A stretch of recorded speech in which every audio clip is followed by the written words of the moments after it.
start with identifying the points for greasing, you know. Got one there.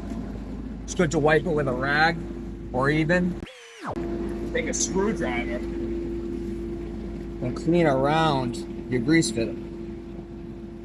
Make sure your grease tip is nice and clean. Stick it on. Pull the trigger. Start seeing some grease come out. Where do you see it come out? Usually in the joints here, you know, right there.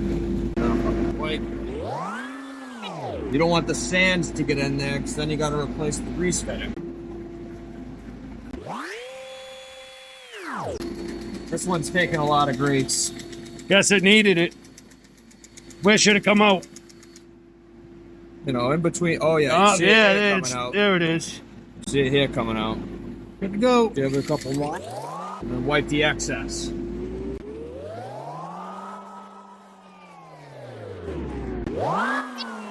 I've got another point over here. I just hide those things everywhere. They're all over. Every 8 hours you want to do this. See there in between the joints there, you can see where it's coming out. And that's enough.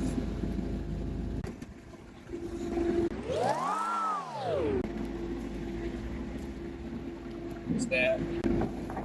Some of them are in tricky spots. And it doesn't look like you can move the bucket to get that reachable there either. It Yeah, doesn't it's look good like to have a flexible hose, you know?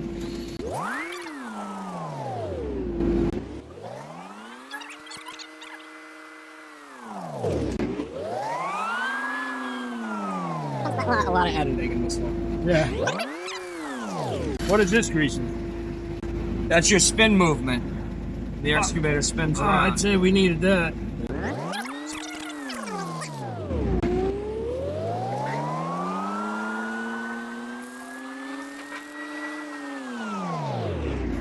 So that thing right there took this job from like doable. Oh, it turns a 20-minute job into a 4-minute job. Well, we're already up to 5 minutes, so. 7-minute job.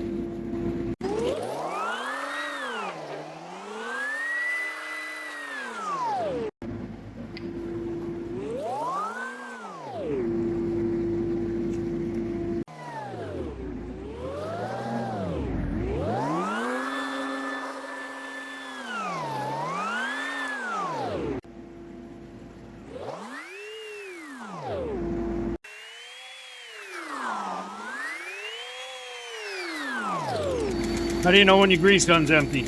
You just stop? It'll make a sound. Yeah, you'll be able to tell once you use it a few times. Sometimes it's good to leave on.